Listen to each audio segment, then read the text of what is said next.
I'm Kirsten from Henthorne Farm Flowers, and I'm busy making dried flower wreaths.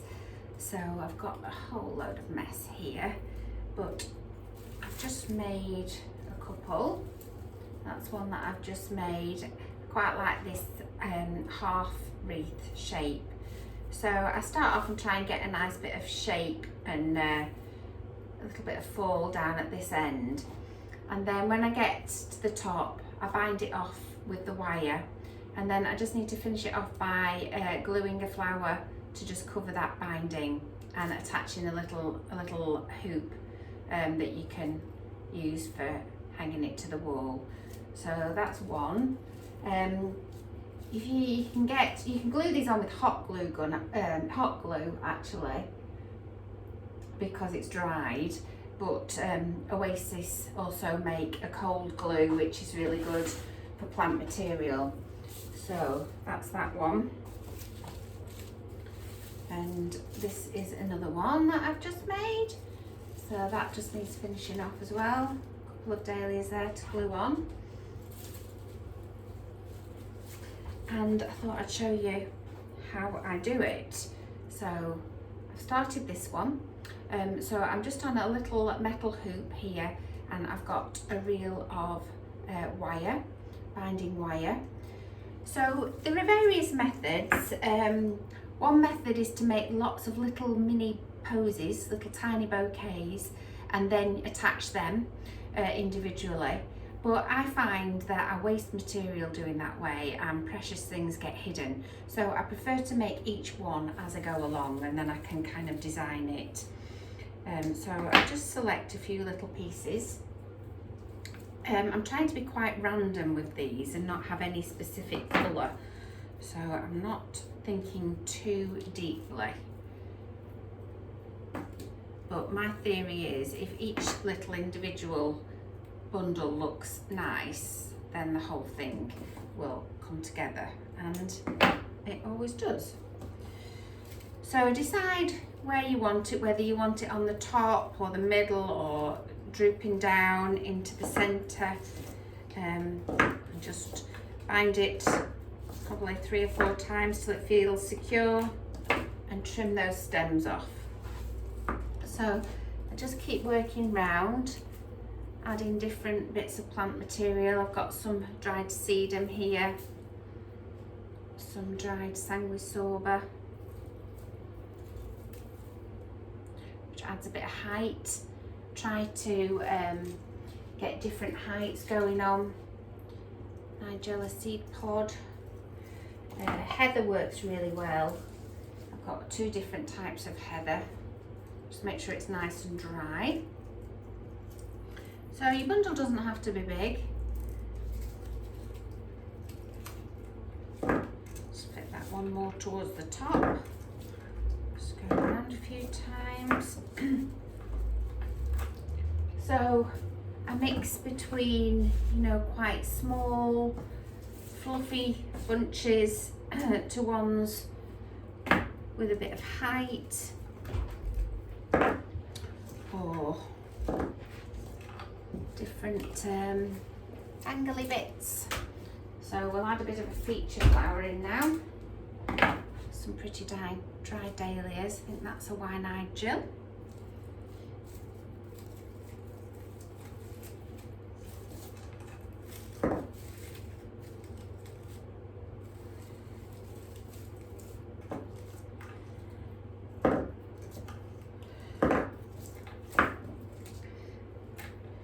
You do need quite a lot of plant material, which is why I've just got everything out on the worktop, and I'm just having a session while I've got all this mess. Make up as many as I've got, and then I'm going to clear the decks ready for bringing in all my dahlias so that they can dry in here for a little while before they get packed up for the winter. So you can see it's starting to take shape, nice and random, just alternating bit by bit. I can't tell you what this is called. It's got an unpronounceable name that I can never remember. But it's very good. Ooh. Cute. Cirsium. That's dried nice.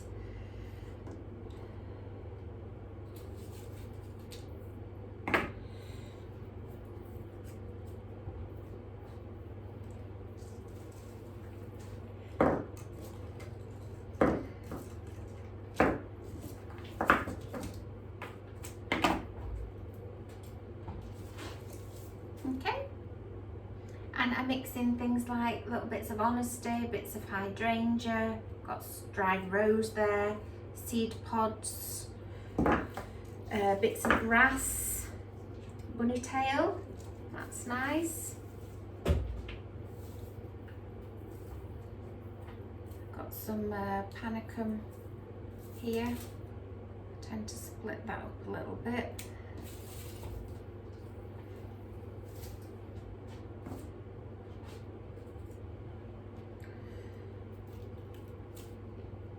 Doesn't matter if you just stick 1 or 2 pieces in. This wire is so fine that it doesn't really bulk up. This is an absolutely beautiful dry dahlia. Look at the colour on that. That is amazing and beautiful. So I'll make sure that one gets seen. And now I need to think of something that's going to complement that colour. Oh, that will hide it. The sedum's really good as a filler. You know, there are so many things that you can dry in the garden, things that you wouldn't even think of. And I used to be quite picky. You know, like that, I'd have thought, oh, but look, it's just got a real lovely charm about it. That's helenium, which I'm quite pleased with how that's worked out. That's just a little filler bunch.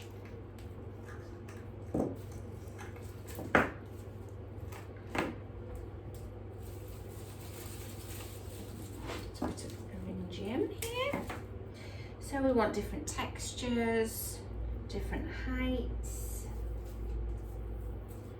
bits of interest. I've got some little acorn shells that I've glued onto wire. So I do those, I bend them on the wire so they've got a bit of height to them. So I'm giving the wreath some dimension. Doesn't want to just be flat.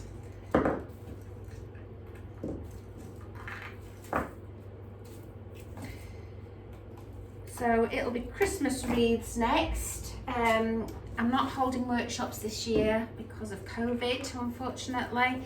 So I'm doing wreath kits instead. I've done a couple of different designs and I'll be putting those together soon, so they'll be ready from the beginning of December. And you can buy just the kit on its own and go and forage your own greenery, or you can buy it with a bundle of greenery as well, so that it's ready to make. You've got everything you need in one place. Squash in a bit of hydrangea there.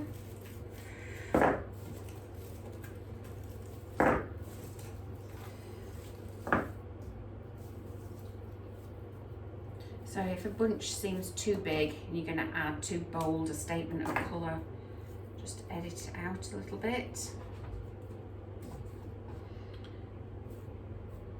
So you see that little acorn looks quite cute in there. So doing quite well here. I've made loads of these. So lots of my material has been used up already.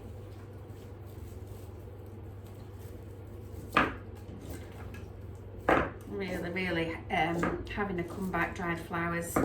People can't get enough of them at the moment, young and old, everybody seems to be.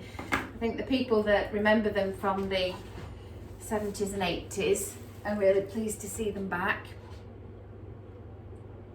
And the young people never saw them before, so they're something new and original. Now my daughter is really into them, and she's very modern.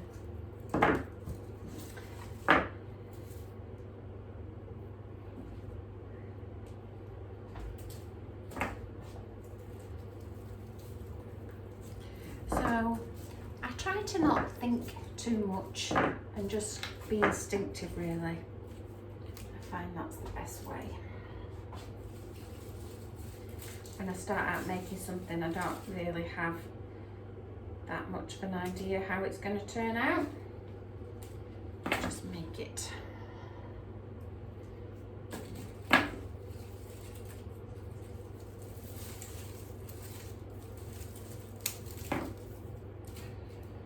So I'm not a big fan of shriveled up leaves, so I do tend to edit things down a bit.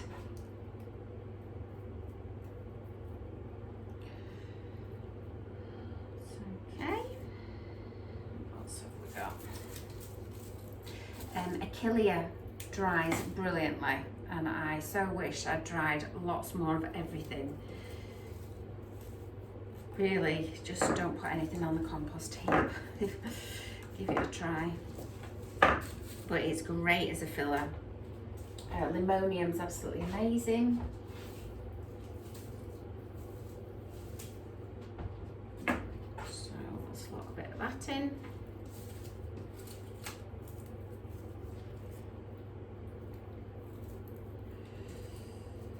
So with each little bundle, I do try to think a bit like you would with a bouquet. You want some texture, you want some filler, you want a focal flower. You know, it needs to have a little bit of balance. So it's one little bundle.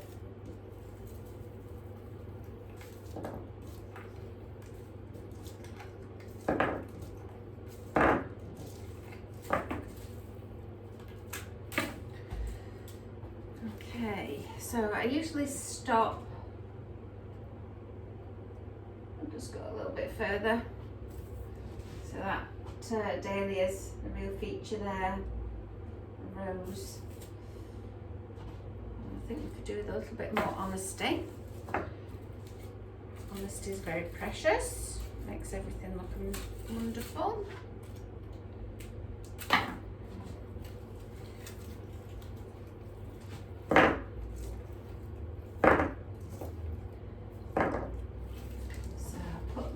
Where you're going to see it hanging down. Right.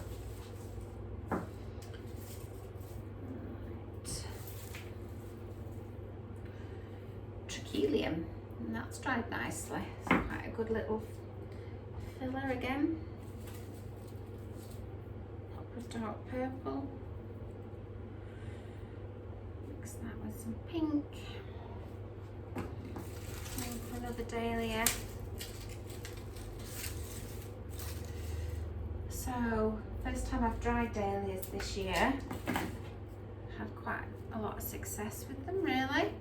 They do take forever to dry out, so it's probably best to get drying them in the summer, early in the season, when there's still plenty of heat. Had these ones in my living room for the last month. Been a bit of a mess. Right, finishing off. A little bit of limonium. This is quite solid, so I do edit that down as well.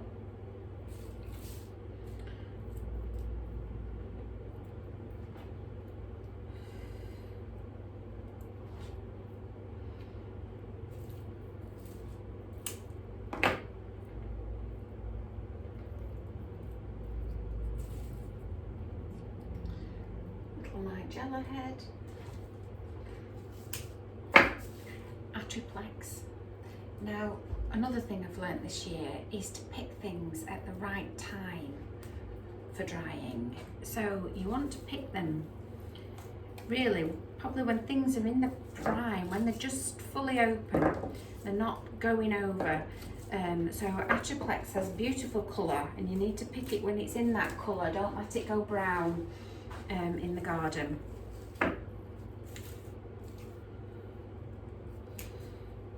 So last little bit now.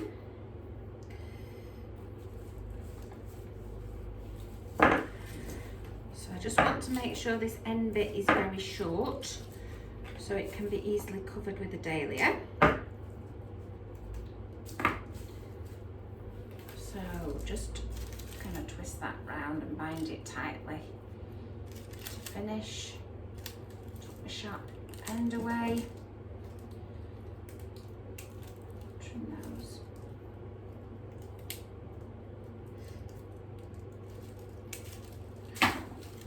Okay. If you want, you can bind it with a bit of velvet ribbon if it's going to show. I do find it easier because of the weight of it. You know, you have to decide how you're going to hang it, and I like to hang it on a hook hidden at the back, so I just make a little wire hook, and then I get that shape that I want, and it has to go where it's told. Okay, so we just need a feature dahlia.